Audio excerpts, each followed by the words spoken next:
Hey there.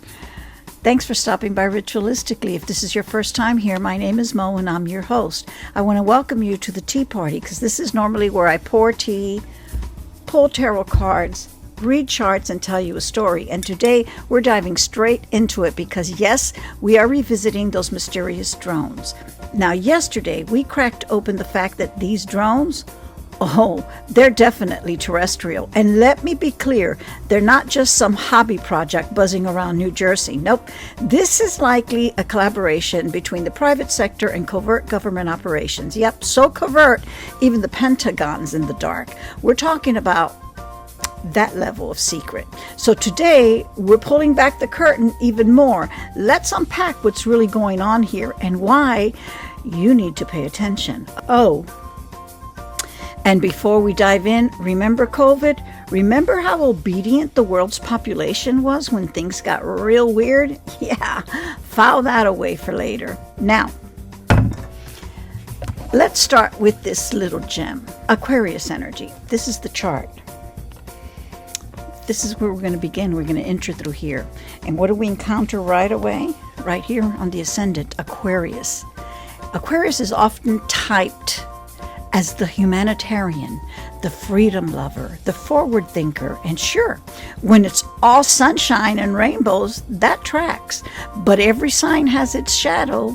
And Aquarius, it can manipulate with the best of them. And here's the deal. Aquarius is ruled by two planets, Saturn and Uranus. Saturn is all about control and structure and limitations and discipline, basically the boss. Uranus, on the other hand, is chaos wrapped in innovation, bringing disruption and rebellion. When Aquarius wants to work the system, it uses both. Imagine Saturn building the machine while Uranus rewires it in secret. And don't forget, Aquarius is the sign of detachment. That's their superpower and their weapon. They can step back, disconnect from emotions, and manipulate people or systems just enough to make it seem like they're the good guys. They're not just controlling the game, they're designing the rules. Now let's look at those drones. Why are they popping up? Who's behind them? The chart we pulled yesterday showed this whole thing is deeply tied to covert communication, military activity, and big data. Surveillance vibes, anyone? Add in Aquarius energy, ruler of networks, groups, and technology, and you've got a recipe for manipulation on a global scale. And here's where I need you to think critically. These drones, they're not random. They're a test. Think back to 2020, remember? The world shut down and people complied fast. Whether it was fear, trust, or survival mode, we obeyed. Now imagine if that same level of control moved into the skies, tracking us neurologically, biologically, and maybe even socially. Sound far-fetched? Sure. But so did lockdowns back in 2019 and 2020. So here's my question to you. Are these drones just surveillance, or are they setting the stage for something bigger? Could they be part of a long-term plan to centralize control on a global scale? You tell me. So this chart starts off with Aquarius rising right here at the first house at 12 degrees. How fitting. Aquarius is the sign of the collective. Innovation, and let's be real, manipulation disguised as progress. And Venus and Pluto are chilling in Aquarius. There's Venus, there's Pluto. Venus here, she's sweet, pretty distractions. Pluto, that's the puppet master in the shadows whispering, obey.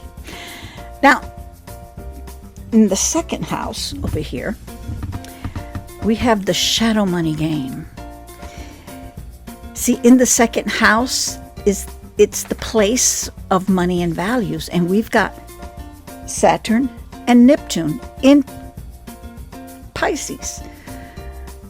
Translation, hidden funding, murky alliances, and probably a giant check from someone sketchy who works in the water and air department, metaphorically speaking.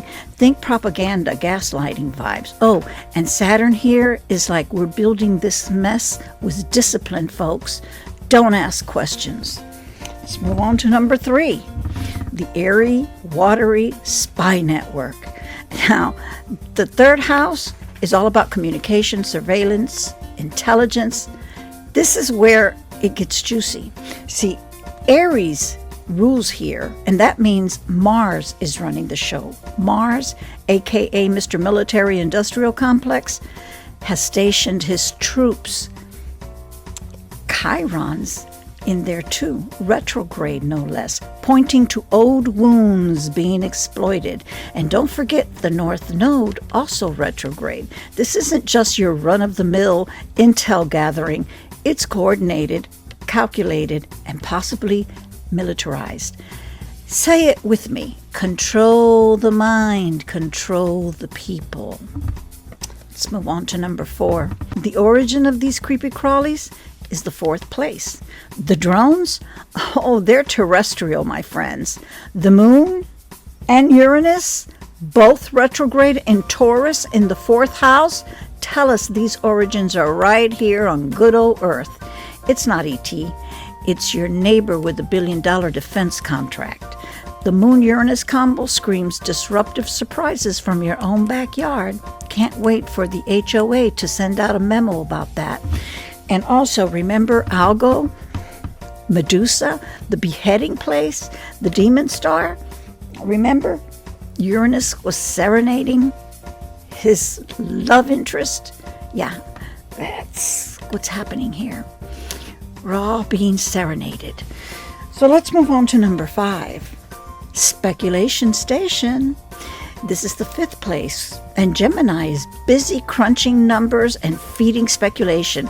Jupiter's retrograde here, pointing to big plans that aren't exactly forward-thinking. This is where they're brainstorming. How can we use this tech to keep people on their toes, or better yet, on their knees? Oh, let's move on to number 6. Oceans, enemies, and the U.S. angle. This is where we find the part of fortune in Cancer, in the 6th house of work and public service. Oceans are involved, and Cancer hints that the U.S., a Cancer nation, also representing the homeland, is playing a starring role. But let's be real, the part of fortune here feels like part of misfortune for the rest of us. The 6th house also points to enemies, open ones. What kind of preemptive threat are we supposedly preparing for? Or is this just another we'll tell you what to fear situation? So let's move on to number 7. Mars and the battle plan. In the 7th house of partnerships, Mars retrograde in Leo has us forming alliances, but are they alliances we can trust? Mars in Leo? That's ego-driven moves dressed up as heroics. And retrograde? Oh, honey, this isn't just backpedaling.